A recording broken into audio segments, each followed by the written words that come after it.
비대위원장 후보 김영주입니다.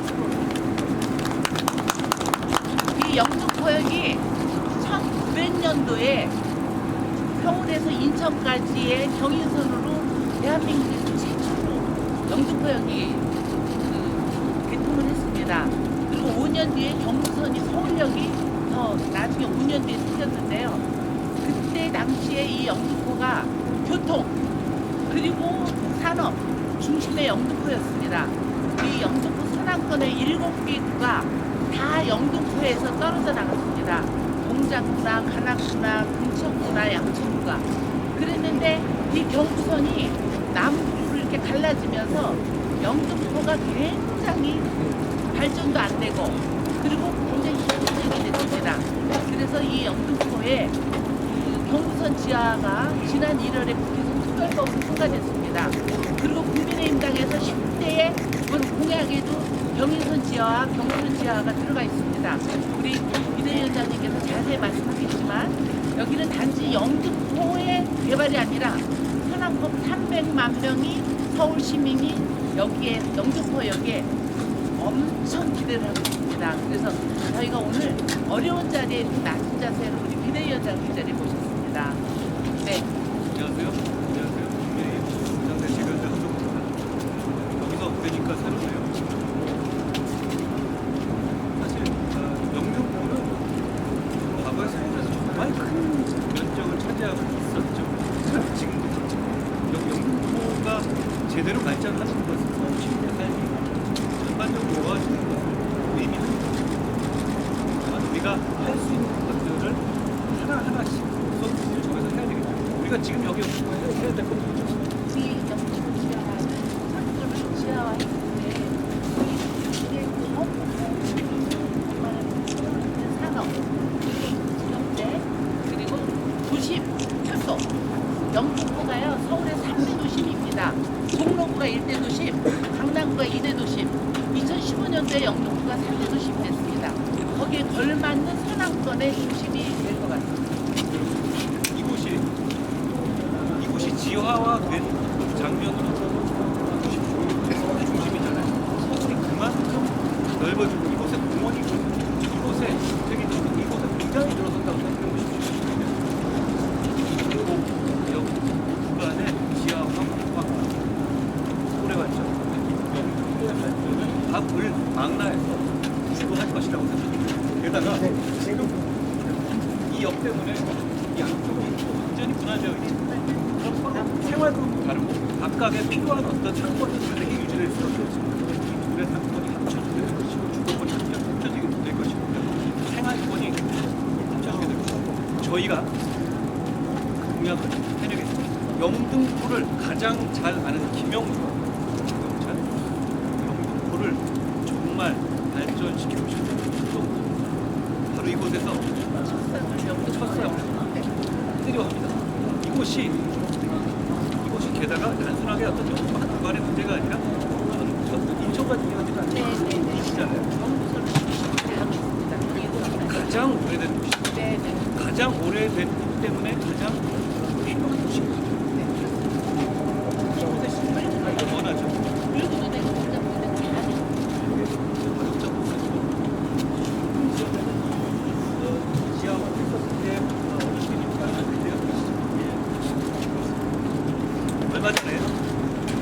얼마 전에 이재명 대표가 여기에 왔었죠. 네.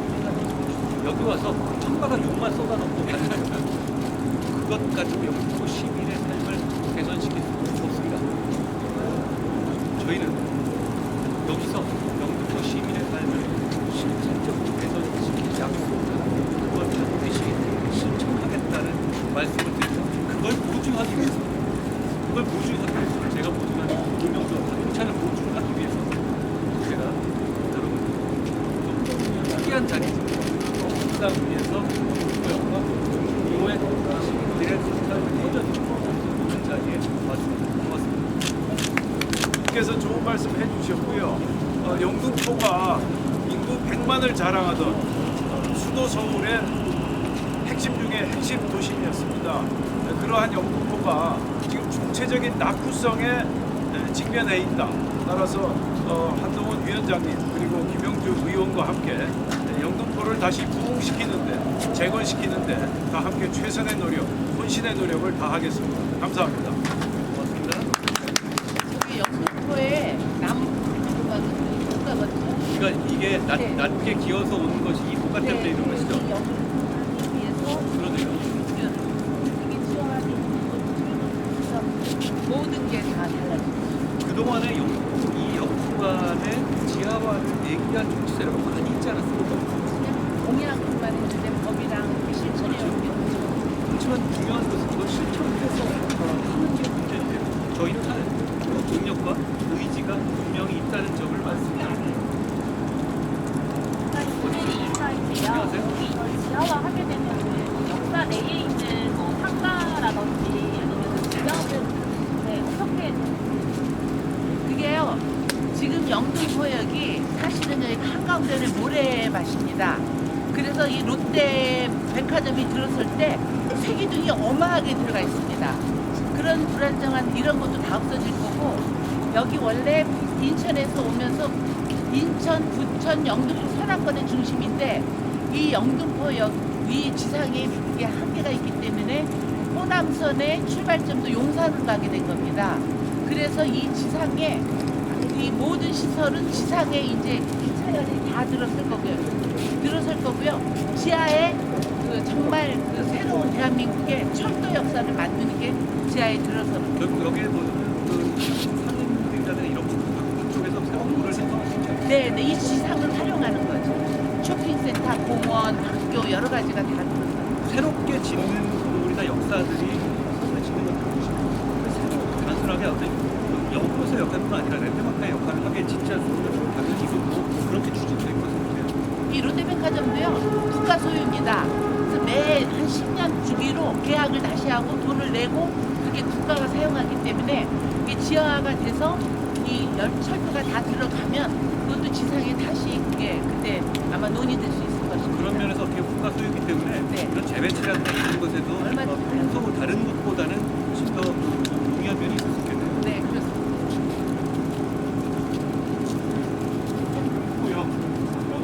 안녕하세요.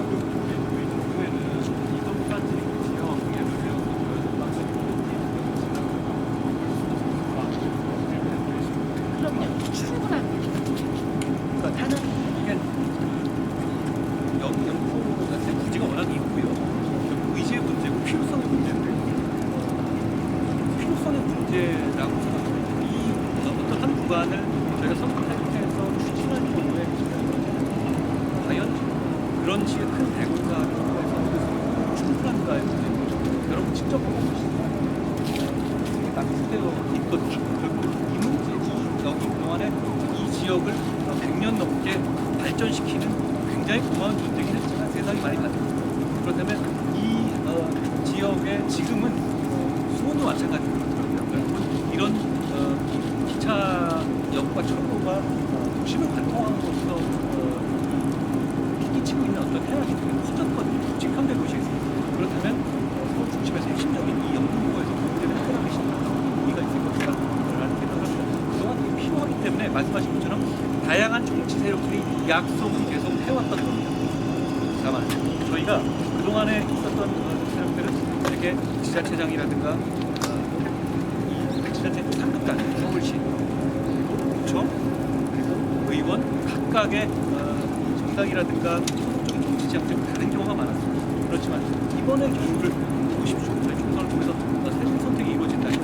지금 김영주 의원께서 해오신 이런 철학, 그리고 저희가 가지고 있는 집권 여당으로서의 집행력, 그리고 저희는 서울시도 저희 함께 운영하고 있는 정당입니다. 그렇기 때문에 저희가 대단히 시도적으로 이 집행력 있게 그동안에 여러 가지 남발됐던 많은 모든 사람이 했던 약속이지만 모든 정치 세력이 했던 약속이지만 우리는 실천할 수 있는 것이다. 지금 한동훈 위원장님께서 정말 좋은 말씀하셨는데요. 저희는 말이 아닌 행동으로 보여드리겠습니다.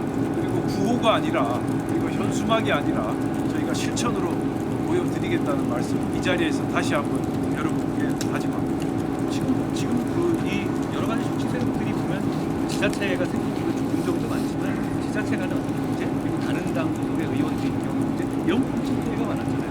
어쩔 수 없는 우리가 감수해야 되는 문제인데 다만 이 조합이 된다고 생각해 보십시오. 우리는 해낼 수 있지 않겠습니까? 저는 그 점을 강조드리고 싶은 겁니다. 우리가 영등포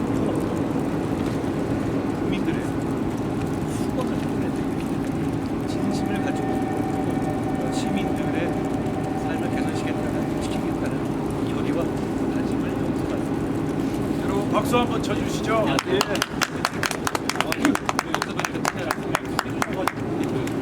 구체적인 타임라인이나 이런 네, 타임라인은 제가 말씀드릴게요. 이 경부선 철도 지하화는 정말 대한민국의 큰 명운이 걸릴 만큼 산업이 그리고 건설이 그리고 국민들 삶의 질이 달라지는 문제인데 일단 전체를 한꺼번에 할 수는 없습니다. 우선순위를 네, 정하고 있죠. 우선순위를 정하는데 국토부에서 지금 현재 예정이 되어 있습니다. 올 연말까지 지자체에서 우선순위에 어디부터 구간을 할 것이냐 그리고 내년에 하반기에 이 구간 착공을 할 예정으로 되어 있습니다. 이게 무슨 그냥 법이 통과했다고 막잡이를 하는 게 아니라 그런 의미에서 이 서울의 30%가 이 서남권에 삽니다. 서울의 30%가 서남권에 살기 때문에 서울에서 이제 김포도 서울로 편입한다는 그런 예정이 되어 있지 않습니까? 바로 영등포 옆입니다. 그런 의미에서 보면은 가장 먼저 그리고 교통 중심의 영등포역이 첫삽을 떼는 게 의미가 있다 이렇게 말씀드립니다.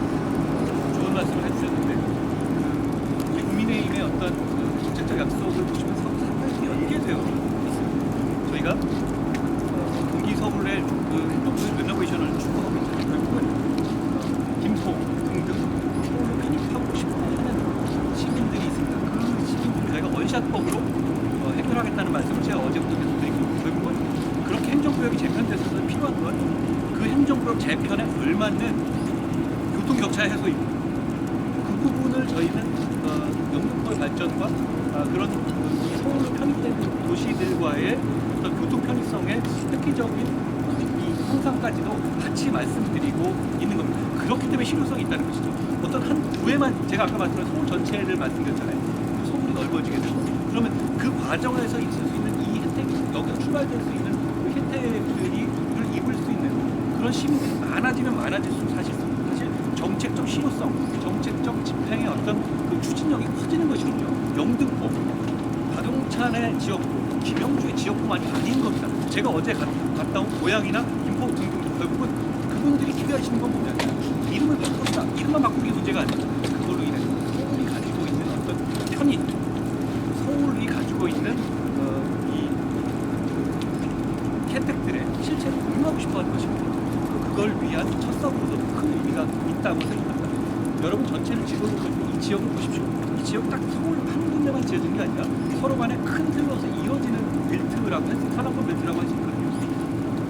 이것이 다른 곳에 비해서는 상당히 그동안의 투자라든가 발전의 혜택에서 소외된 면이 분명히 있었죠. 그런 조금은 큰 어떤 그 계기가 조금 될 수 있습니다.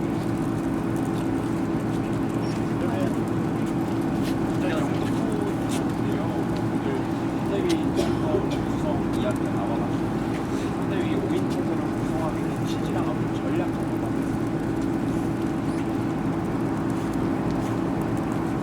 저희는 모두가 절실하게 뛰어야 승리할 수 있습니다. 무인 체제라는 말은 저는 정확하지 않은 것 같은데요. 각자의 위치에서 우리는 모두가 열심히 뛸 것이고 특히 저는 주로 지역을 많이 다니면서 지역의 시민들 많이 뵐 생각입니다. 그렇기 때문에 선도하고 경험이 대단히 풍부한 베테랑 분들이 모두 힘을 모았을 때 우리 국민의 힘이 내세울 수 있는 최선의 선거운동을 하려는 겁니다.